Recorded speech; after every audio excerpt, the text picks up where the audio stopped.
उसमें सदिति लिंगा विशेषात विशेषाभावाच्च एको भावः, वहां पर एक ही बार लिंग शब्द पढ़ा गया है। तो इसमें जो मेरे को समझ में आया, मैंने समझने का प्रयास किया, इसमें कोई अंतर नहीं है। यहाँ पर जो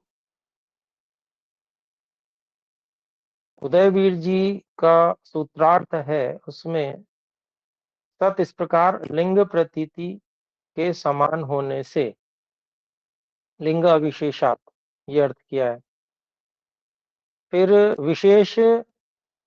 विशेषाभावाच स्वामी जी ने लिखा है और उदयवीर जी ने लिखा है विशेष लिंगाभावात।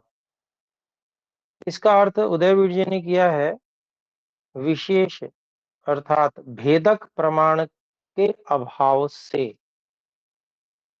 तो लिंग का अर्थ प्रमाण किया है यहाँ पर, और जो विशेष अभावात शब्द है वहां पर विशेषता का अभाव होने से बात एक ही है, कोई अंतर नहीं है। प्रमाण का अभाव होने से, भेदक प्रमाण का अभाव होने से, प्रमाण से ही किसी वस्तु को जाना जाता है। तो यहाँ पर भी जो ये कहा जा रहा है कि विशेषता का अभाव होने से, यहाँ भी बिना प्रमाण के तो जाना नहीं गया, प्रमाण से ही जाना गया होगा। तो वो अंतर्निहित बात है, पाठभेद है केवल, सूत्र का अभिप्राय भिन्न नहीं है, समान ही है। ठीक है जी, जिनकी भी शंका थी। तो ये मैंने उसको देखने का प्रयास किया, और उसका और कोई हम में से प्रश्न पीछे का जो भी है पाठ जहां तक हुआ है उसमें से पूछना चाहें जी, पूछ सकते हैं। रियांशु जी। जी ओम गुरुजी। गुरुजी मेरे प्रथम अध्याय के द्वितीय आनिक से प्रश्न है, वो जो 17वां सूत्र था बोले। उसमें जो प्रथम मतलब आरंभ में जो अर्थ आ रहा था, सत्ता एक है, द्रव्यत्व एक है, गुणत्व एक है, कर्मत्व एक है, ये सभी भाव, यानी कि यहाँ गुरुजी भाव से क्या अर्थ ले रहे हैं, ये मुझे स्पष्ट नहीं हो रही। भाव का मतलब होना, भाव जी गुरु अर्थात होना, उपस्थिति। जी। ठीक है, सत्ता, ये सब एक ही बात है। भाव, उपस्थिति, सत्ता, होना, है ना, ये एक ही चीजें हैं। तो इनमें सब में होनापन जी गुरुजी। है ये सब चीजें, है ना। तो इस कारण से इनमें समानता है, इनमें जो होनापन है ना, यह जो लिंग है ये समान है। लिंग जी अर्थात गुरु पहचान, है ना, या प्रमाण कह लें, जो भी है, दोनों ही जी। एक ही बात है। तो ये समान है इनमें। जी ठीक है गुरुजी। जी। जी गुरुजी, ये बात स्पष्ट हो गई, यानी कि सात और भाव, सात यानी कि नहीं सत, सत और भाव एक ही चीज है, यानी कि सत्ता। हाँ बिल्कुल बिल्कुल बिल्कुल। जी गुरुजी, एक और प्रश्न पूछ सकता हूँ? बोले। जी गुरुजी, जैसे कि कोई घड़ा है तो उसमें जो मिट्टी है वो तो द्रव्य हुई, तो वो समवायी कारण है, और फिर जो उसमें संयोग भाव हो रहा था वो गुण है, और वो गुण तो असमवायी कारण होता है, पर फिर जो हम्म कर्म है वो इन सभी के अपेक्षा में सामान्य कारण है, क्योंकि हम लोग ने पहले 11वें सूत्र में जो पढ़ा था ना कि वो सामान्य कारण है, तो यहाँ पर इसको क्या समझेंगे, हाँ, क्योंकि वो निमित्त क्षणिक कारण, होता है। जो जो करता है, घड़ा बनाने वाला है, के द्वारा जो किया जा रहा है ना, वो सब सामान्य निमित्त कारण कहे जाएंगे। तो गुरुजी सामान्य कारण निमित्त कारण माने, यानी कि कर्म ये जो है ये हाँ निमित्त कारण है। हाँ, कर्म जो है सीधा कारण नहीं है। हाँ, कारणों में उसको गिन सकते हैं, निमित्त कारण में ही ले सकते हैं। जी गुरुजी। ठीक है। हम्म जी। सामान्य कारण, निमित्त कारण एक ही बात है। जी गुरु जी। स्पष्ट गुरु जी, धन्यवाद। धन्यवाद जी। आशीष जी। प्रणाम आचार्य जी, नमस्ते। नमस्ते जी। आचार्य जी, कर्म तो फिर असमवाय कारण होगा ना? कर्म तो असमवाय कारण होते हैं ना, क्योंकि वो नहीं नहीं, एक कर्म समय पर। केवल संयोग, विभाग और वेग में असमवायी कारण होता है, अन्यत्र कहीं भी नहीं होता। अच्छा अच्छा। हाँ, ये बात हम देख चुके हैं, प्रथम आनिक में ही आई थी शायद।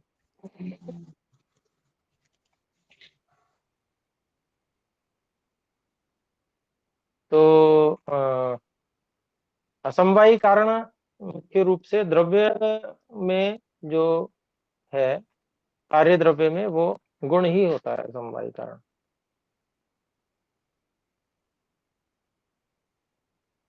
बाकी निमित्त कारण मान सकते हैं, जो करता है, और भी दिशा काल आकाश है, सभी की अपनी अपेक्षा आवश्यकता रहती है।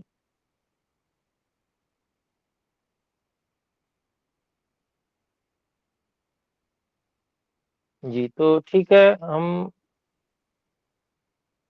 आ रहे थे द्वितीय अध्याय, प्रथम आनिक।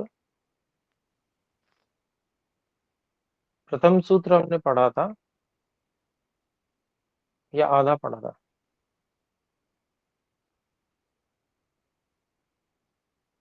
पूरा पढ़ लिया था आचार्य जी।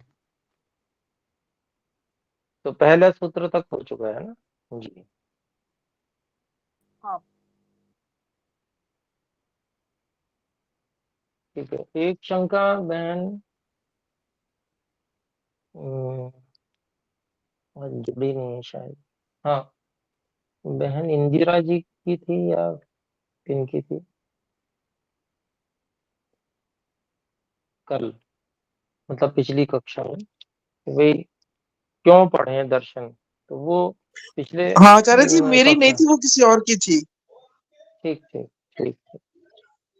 चलिए ठीक है, तो कोई बात नहीं, वो उपस्थित नहीं है। तो अगर पिछली कक्षा में जो है रिकॉर्डिंग इसको सुन लेंगे, तो उसमें ये सब बातें हमने की थी। तो ठीक है, और हम आगे बढ़ते हैं। देखिए, रूप रस गंध स्पर्शवती पृथ्वी, ये पहला सूत्र था। इसमें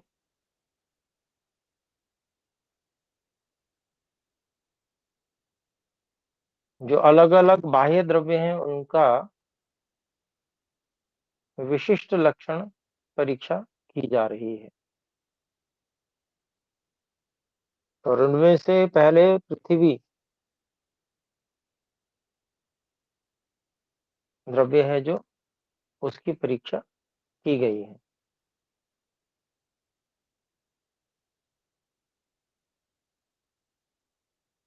और ये जो गुण हैं एक साथ मिलेंगे।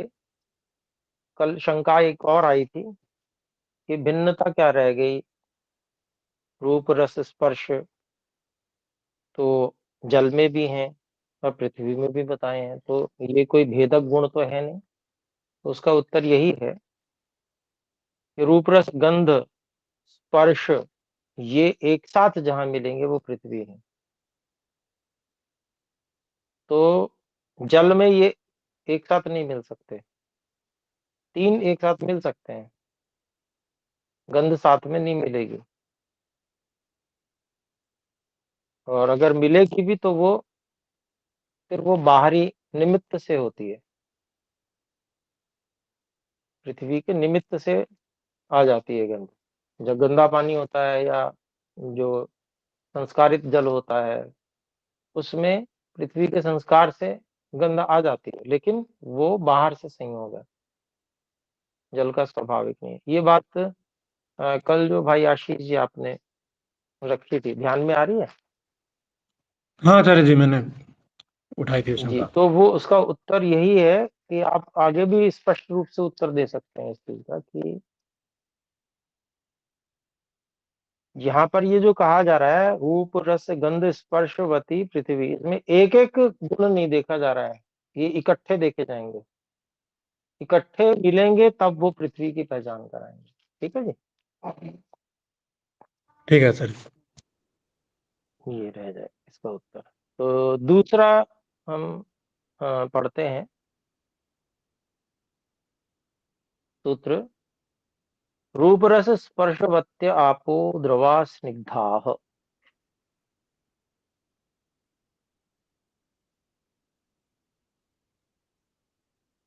तो जल है जो, उनमें जो विशेष गुण है, विशिष्ट लक्षण है, वो रूप रस और स्पर्श वाले हैं जल, और वो बहने के स्वभाव वाले हैं,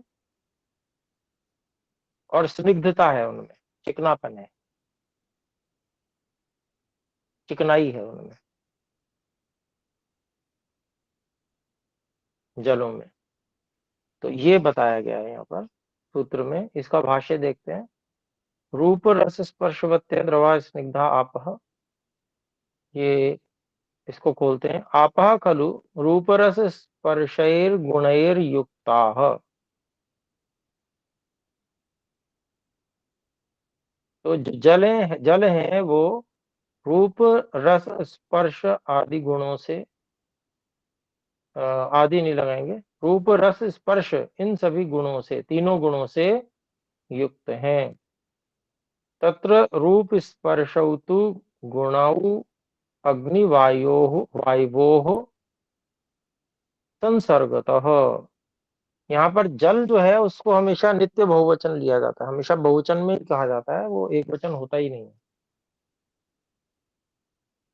तो ये परंपरा के कारण से है, जैसे परंपरा जिस शब्द के प्रति है, इसलिए यहाँ पर हमको बहुवचन में ही उसका सब कुछ दिख रहा है।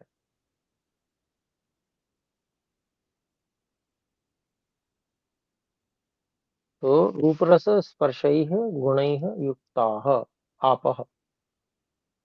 तो जल जो है रूप रस स्पर्श इन गुणों से युक्त है। तत्र रूप स्पर्शौ तु गुणौ अग्नि वायवोः संसर्गतः।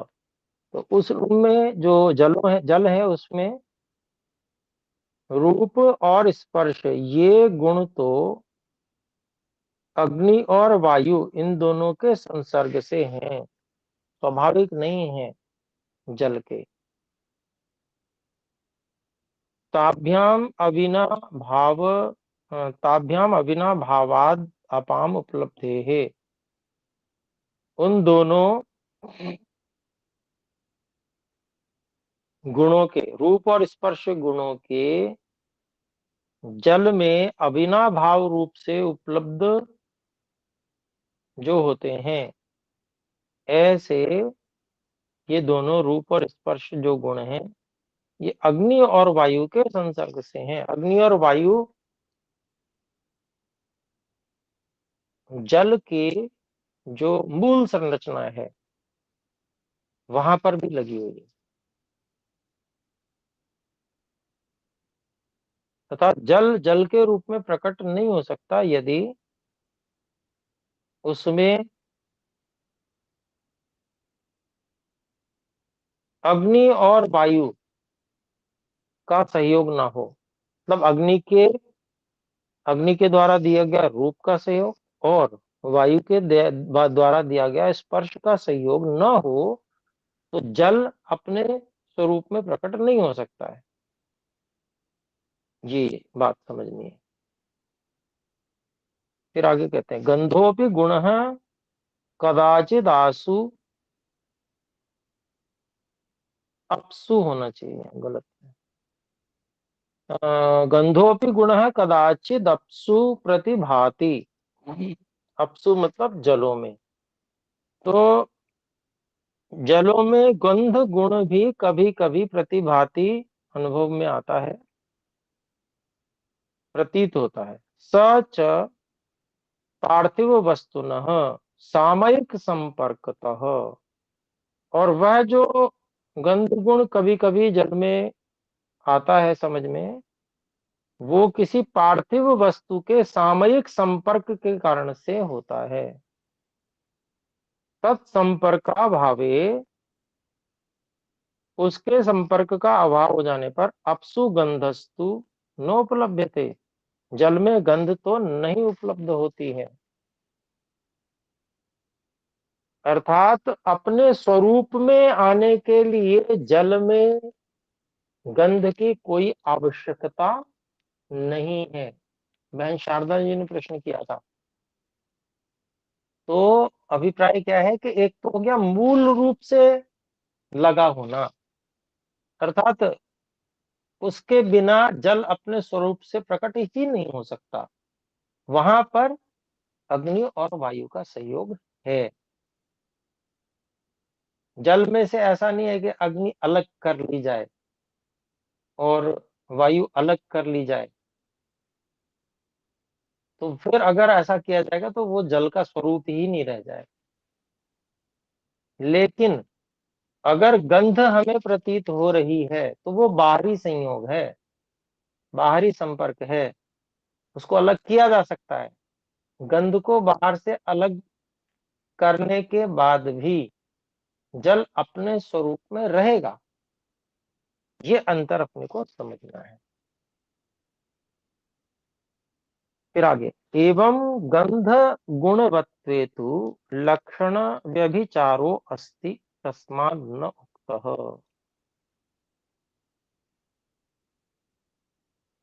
इस प्रकार से गंध गुण जल में मानने पर तो लक्षण व्यभिचार अर्थात लक्षण का भिन्न पक्ष में चला जाना होगा, हो जाता है।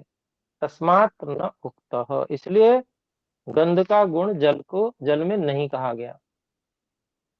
क्योंकि अगर जल में भी गंध गुण मानेंगे तो फिर पृथ्वी की कुछ विशेषता ही शेष नहीं रहने वाली है।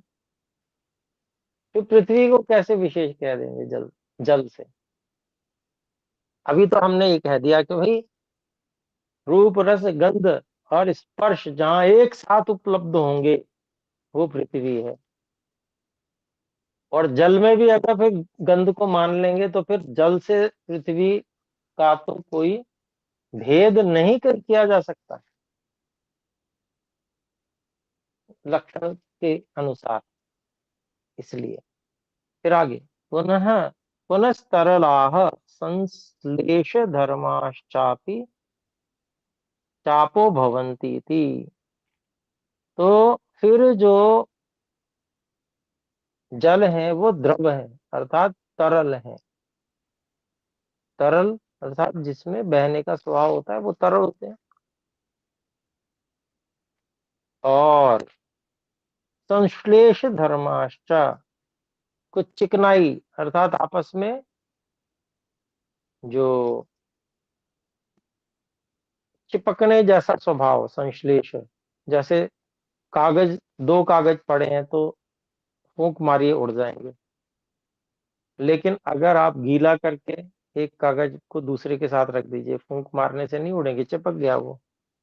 तो ऐसा पानी से वो एक तरह से थोड़ी देर के लिए, जब तक पानी वहां से सूख नहीं जाता तब तक वो चिपकाए रखेगा दूसरे कागज को। तो ऐसा चिकनाई वाला जिसमें थोड़ा सा चिपकने का भी स्वभाव है, ऐसा धर्म वाले जो है जल हैं, जल होते हैं। जी है इंदिरा जी बोल। आचार्य जी, अविनाभाव का आम भाषा में क्या अर्थ होगा? अविनाभाव जो वर्ड आया है इसके बीच में। तो हिंदी में भी वैसे ही बोला जाता है, इस जिसके बिना जो न हो सके। अच्छा, जिसके बिना जो ना हो सके। हाँ, अच्छा, जो ठीक है बिना जी। है उसी से बिना बना है हिंदी का। अच्छा, ठीक जी। है जी। धन्यवाद।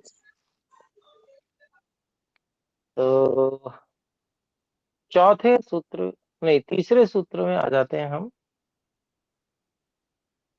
तेजो रूप स्पर्शवत, अग्नि जो है वो रूप और स्पर्श गुण वाली है।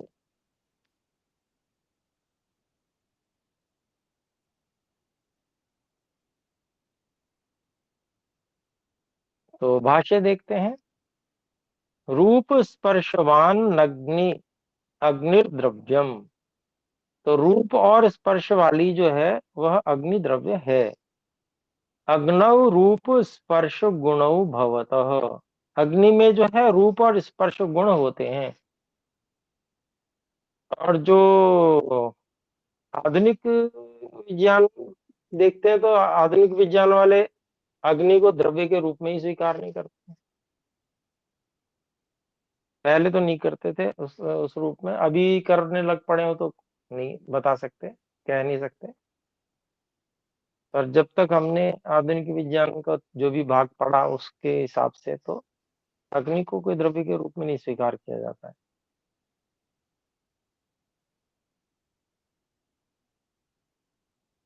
तो यहाँ पर जो अन्य विद्वान जो आधुनिक शिक्षा से पढ़े हुए विशेष हैं तो वे इस विषय में बता भी सकते हैं। तो चलिए अभी आगे बढ़ते हैं हम लोग। इसमें तो हम भाष्य पढ़ रहे थे, रूप स्पर्शवान अग्नि द्रव्यम। जो अग्नि द्रव्य है वो रूप और स्पर्श वाला है। अग्नौ रूप स्पर्शो गुणो भवता, अर्थात अग्नि में रूप और स्पर्श ये दोनों गुण होते हैं। स्पर्शस्तु गुणो नौ लक्ष्यते वायोर योगेन। तो स्पर्श तु गुणः अग्नौ लक्ष्यते वायोः योगेन। स्पर्श जो है वह गुण अग्नि में ज्ञात होता है, लक्षित होता है वायु के योग से। यतो वायु योगस्य तत्र अनिवार्यत्वम तदपेक्षया वायोः सौक्ष्म्यात्। क्योंकि वायु के योग का उस अग्नि में अनिवार्यता है। तदपेक्षया उसकी अपेक्षा से वायु सौक्ष्म्यात्, वायु के सूक्ष्म होने से। तो यहाँ पर भी अग्नि का स्वरूप बिना वायु के नहीं हो सकता है। अर्थात अग्नि में रूप और स्पर्श ये दोनों गुण पाए जाएंगे। तो अग्नि का जो स्वयं का है वह रूप है और स्पर्श वायु के संयोग से आया हुआ है। अनेक बार हम देखते हैं कि जैसे लू चलती है तो लू चलती है तो वहां अग्नि का स्पर्श तो होता है लेकिन रूप तो दिखता नहीं है। तो वहां वायु की प्रधानता है। वायु जो है वह अग्नि तत्व को ले जा रही है। तो उसमें जैसे अग्नि में बिल्कुल जला देने वाला ताप होता है वैसा ताप उतनी स्तर का नहीं होता है, यद्यपि लू में काफी होता है। लेकिन जैसे साक्षात अग्नि रूप सहित अग्नि होती है तो उस पे अगर यूं हाथ रख दिया जाए तो वो जला देगी। लेकिन लू को थोड़ी देर फिर भी सहन कर लेता। उसका कारण वही है कि वहां पर अग्नि जो है बहुत कम मात्रा में या अपेक्षाकृत कम मात्रा में है, इसलिए वहां पर रूप उद्बुद्ध नहीं है। मुख्यतः वहां पर वायु की है। वायु जो है उस अग्नि को तोड़कर अलग अलग करके और अलग अलग मात्रा में ले जा रही है जिससे उसका रूप प्रकट नहीं है।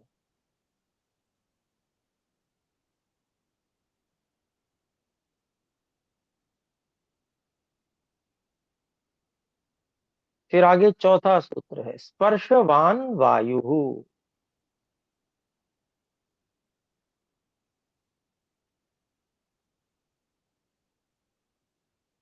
तो जो वायु है वो स्पर्श गुण वाली है। तो वायु में एक ही गुण है जो कि उसका अपना स्वयं का है। तो इसके भाष्य को देखते हैं। स्पर्शवान वायु वायु स्पर्शो गुणो भवति। वायु में स्पर्श गुण होता है। वायुर्न दृष्टि पथम आगच्छति, वायु जो है वह दृष्टि पथ में अर्थात आंखों से नहीं दिखती, दृष्टि पथ में नहीं आती।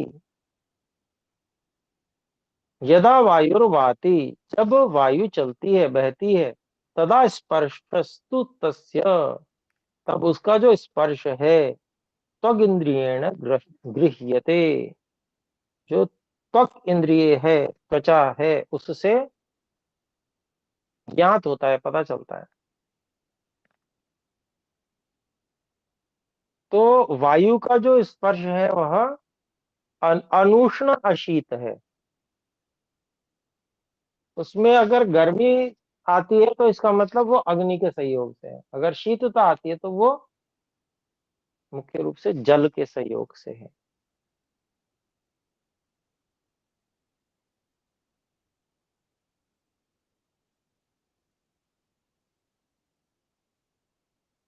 तो जो वातावरण है उसमें हमें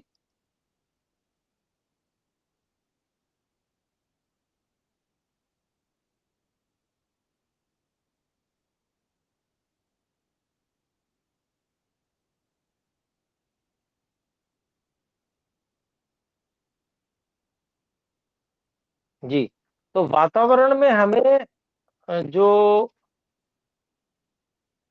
मुख्य रूप से वायु, वात आवरण मतलब वायु का आवरण है, सब जगह वायु मुख्य रूप से है, लेकिन उसमें अग्नि और जल का एक संतुलन मिला हुआ है,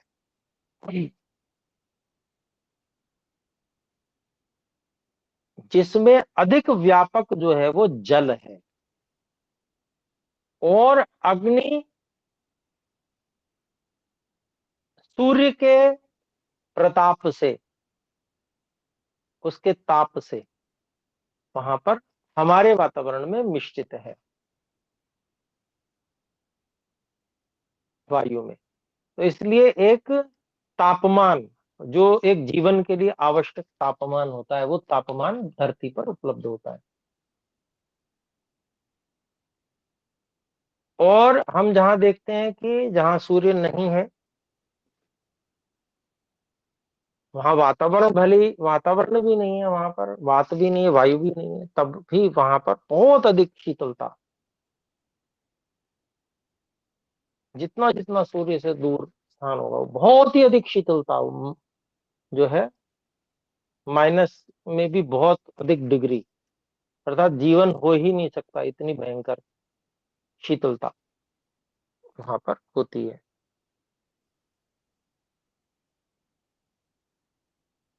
तो इतने बड़े ब्रह्मांड में जहां पर अरबों तारे हैं और सबके तारों के अपने सौर मंडल हैं, तो उसमें आकाश इतना बड़ा है कि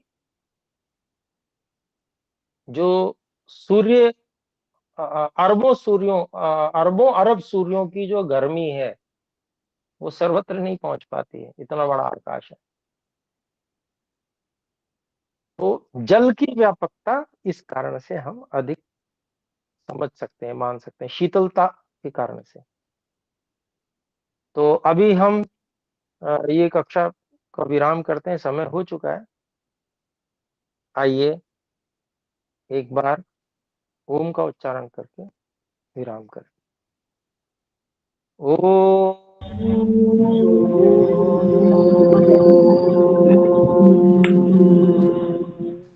धन्यवाद महोदय। सभी को सादर नमस्ते जी। नमस्ते गुरु जी।